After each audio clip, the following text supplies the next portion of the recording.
Hey guys, it's Gina. Welcome to the place where your growth meets mine. Let's talk. When you see someone succeeding and call them lucky, you are watching the highlight reel of thousands of invisible hours.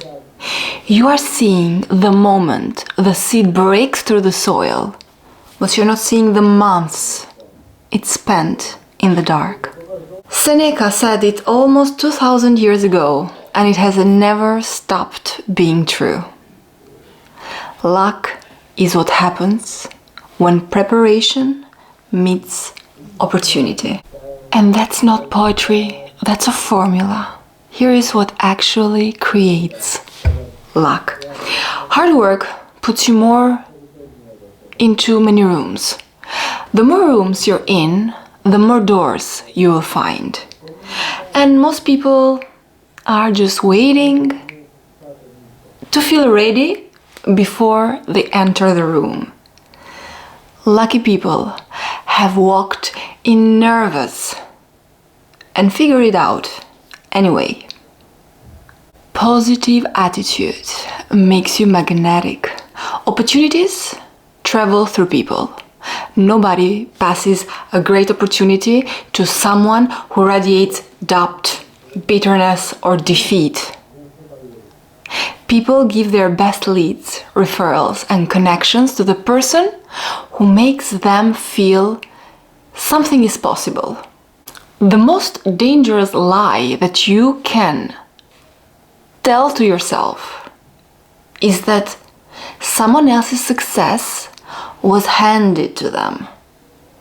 Because that story makes you a spectator in your own life, and you're not waiting for luck. You are building it right now with every choice that you make today. The question isn't whether luck is coming or not. The question is, are you ready when it arrives? While blind luck, like winning a lottery or like being born in specific families, certainly exists, psychologists have found that the lucky people, who are just people who describe themselves as lucky, often possess a specific set of behaviors and mindset that maximizes their chances of positive outcomes. In his decade-long study, psychologist Richard Wiseman identified that luck isn't some magical ability. It is a self-fulfilling prophecy built on 4 main pillars. Well, let's start with the first one. Maximizing chance opportunities. Lucky people don't just wait for things to happen. They cast a wider net. Openness.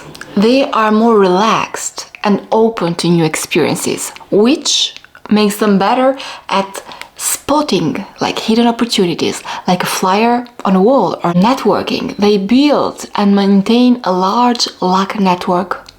The more people you know, the higher the probability that one of them will have an opportunity for you. Variety. They tend to vary their routines, like taking a different route to work, trying new restaurants, which increases the number of random encounters they have. 2. Listening to lucky hunches. Lucky people tend to trust their intuition. Psychologically, gut feelings.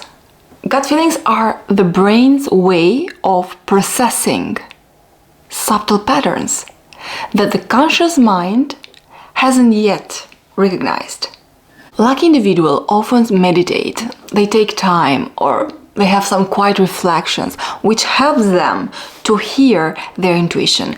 If a situation feels off, they act on that feeling quickly, avoiding potential disasters that unlucky people might walk right into.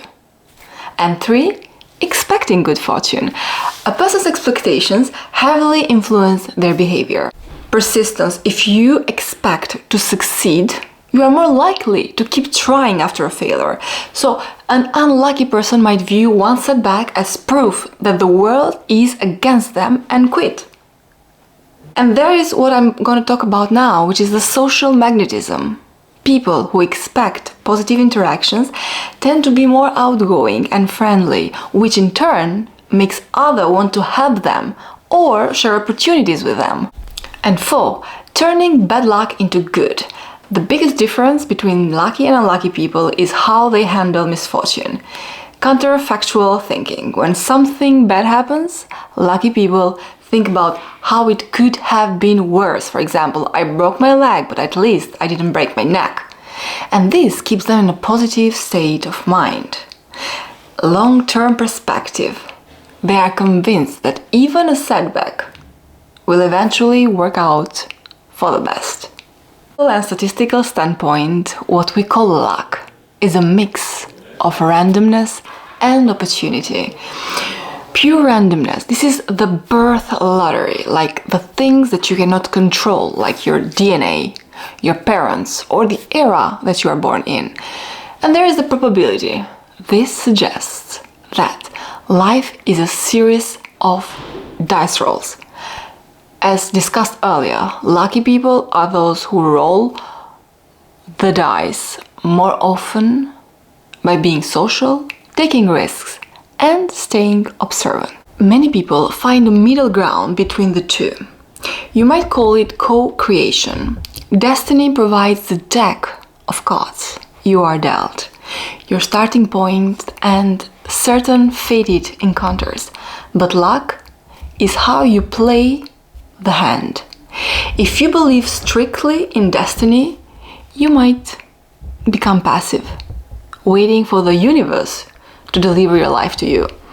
If you believe strictly in luck, then you might feel overwhelmed by the sheer chaos and lack of meaning of the world. Which one serves you better? Psychologists often look at something called the locus of control. The internal locus of control is what you believe you make things happen, luck, opportunity, and this leads to higher motivation and less depression, while the external locus is when you believe that things happen to you.